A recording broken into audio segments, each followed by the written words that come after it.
David here with Figboot on Pens, back again with another fountain pen review. Today I have for you something I feel is pretty cool. It is a brand new limited edition offering from Ensso made from one of my favorite materials. The pen is the limited edition Piuma Minimalist and it's made from Jonathan Brooks Primary Manipulation 4. What I'm going to do today is go over the parts and features of this pen from Ensso, talk about what I care for and what I don't care for about it. I'll show some measurements, size comparisons, and provide a writing sample. Thanks go out to the good folks at Ensso for providing this pen for review. I've reviewed a few of Ensso's offerings previously. If you are not familiar with them, it is a brand based out of Los Angeles, California. The company's name is a bit of a play on words, combining the Italian name Enzo, E-N-Z-O, with the Japanese word Enso, E-N-S-O, which means circle. The Japanese word refers to a hand-brushed circle, which has been created using one single brush stroke and a single breath. It's something closely related to Zen Buddhism. Zen masters will brush an Enso when doing calligraphy to express the complexities of Buddhism and express a moment when the mind is free to let the body create. The pen arrives in this box. Inside we have an ink cartridge, and then we also have a pen. This is the Ensso Piuma Minimalist in Primary Manipulation 4. Piuma is the Italian word for feather. It pays homage to the simplicity of the first pens, which were made from bird feathers. This PM4 is my favorite iteration of this renowned Jonathan Brooks material. During the writing sample, I'll show you a comparison between this material and the original Primary Manipulation. This one is more blended and wispy compared to the more starker color contrast found on some of the other PM versions. This is a colorful resin with warm and cold tones, each with a fair amount of pearlescence. I love how in each of these pictures this looks like a completely different pen. There are a number of fantastic resin makers out there, but Jonathan is my personal favorite. I'm pretty good at recognizing his work. There are other folks out there who don't quite have as deft of a hand, and a palette like this would tend to look like just like a bunch of colors thrown in a blender. Jonathan is really a master craftsman. You know what? It's like this. When I was growing up in San Diego, I played golf a lot at Torrey Pines on a fairly regular basis. It's one of the more beautiful golf courses you will ever see. It's hosted 2 U.S. Opens. And I would think, what's the real difference between Torrey Pines, which Golf Digest ranks as around like the 37th best course in the U.S. that you can play, and something like Pebble Beach, which ranks number 1. Then I had the opportunity to actually play Pebble Beach, and the difference was easy to see. Pebble Beach sits on one of the most beautiful pieces of real estate you could ever build a course on, and that course is an amazing test of golf as well. I walked away thinking, that's the difference. It was very clear to see. To the layperson, most golf courses look the same, and the same can be said for resins. They might look similar, but after a while you could really see and appreciate the difference in artisanship. The pen has a cigar shape. It's not the largest of pens. The top of the cap is rounded. It angles up until about ½ an inch before the end of the cap. This pen is devoid of any external branding or engraving. The transition between the cap and the barrel is minimal and fairly smooth.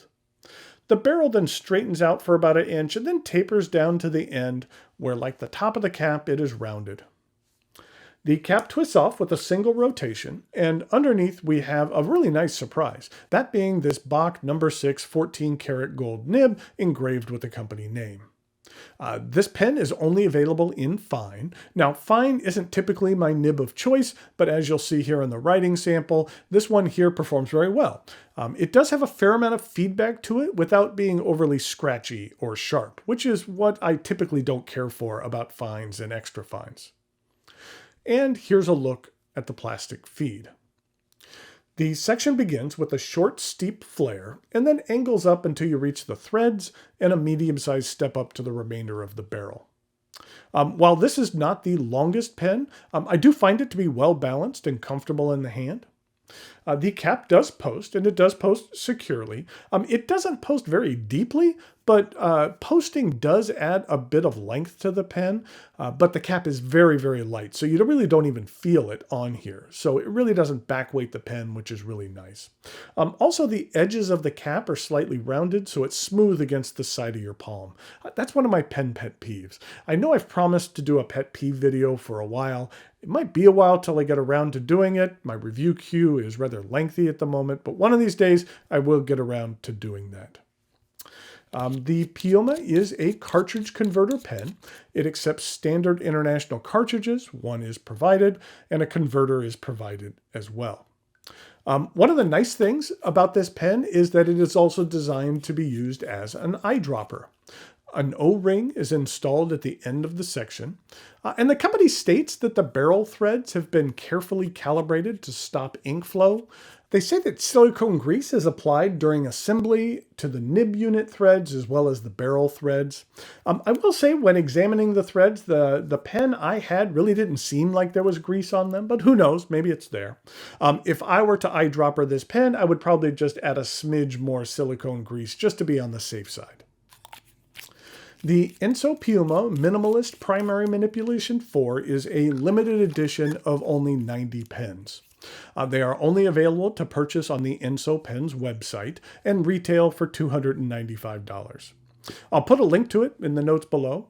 The last time I checked, there were only around 40 left, so if you would care for this pen, I would suggest picking one up sooner rather than later because they are destined to sell out and be gone forever. Especially with this gold nib, I feel the $295 price is reasonable for this offering. I like the simple, minimalistic design of this pen. I love the Jonathan Brooks material, and the fine nib is one that I feel performs well as an alternative to the nibs I typically use on a regular basis. There's just a lot to like about this offering. Okay, now it is time for some measurements, size comparisons, and a writing sample.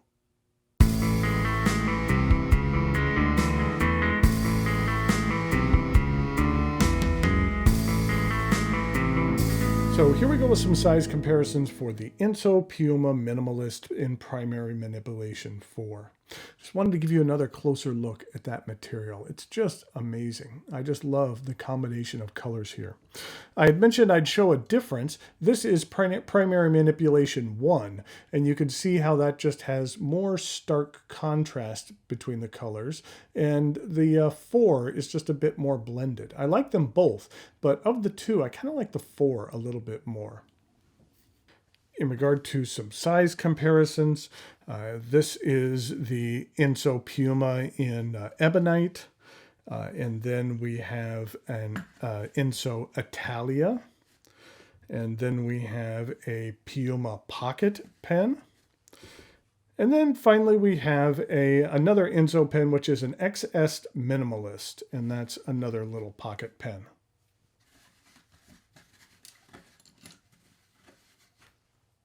In regard to some non-Ensso pens, I have a Pilot Custom 823 and a Sailor 1911 Large. And then finally, we have a Leonardo Pura. I just was a really big fan of this Pura model, and I really like this frosted look. If you could ever get your hands on one of those, they might all be sold out, but they had a number of colors, and they were just an outstanding series. But that's what it looks like in comparison to the Ensso. In regard to some uncapped comparisons, this is what it looks like with the Piuma Pocket when it is posted. You can see the Piuma Pocket is actually a larger pen. And then here it is with the Pilot 823. And then finally here it is with that Leonardo Pura.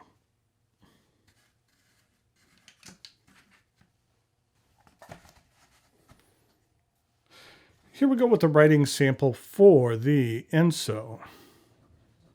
The company name actually has a lowercase e and an accent over the e. And this is the Piuma. And this is Minimalist.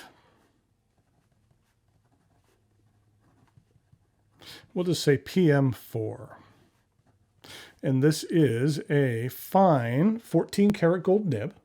And the ink I'm using today is one of my favorites, but one I haven't used in a while, which is Seitz Kreuznach.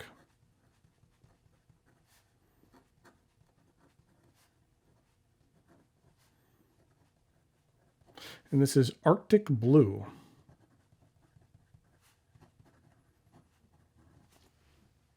It's a real nice lighter blue. This is what it looks like in comparison to Papier Plume Peacock Blue. It's very similar to that. And it's slightly lighter than something like Pilot Roshizuku Ama-Iro. One of my favorite things about the Zeiss Kreuznach inks is the bottle. So let me go sideways so you can actually see it. It's like this medicine bottle. I will say that it does get a little difficult sometimes when the ink is a little bit lower. Like right now, this is about half full, so I can't necessarily dip something in straight. I have to tilt it a little bit, but it gets the job done. But I always think these kind of medicine bottles look really kind of cool. And here we go with the rest of the writing sample.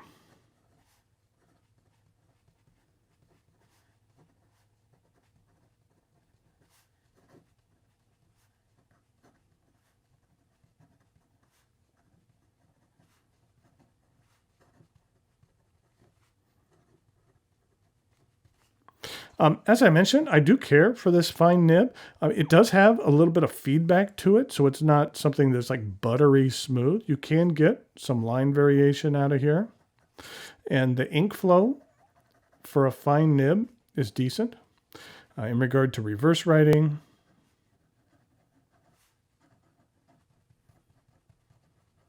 it was fading a little bit at the end. It's not too bad. In regard to some fast writing,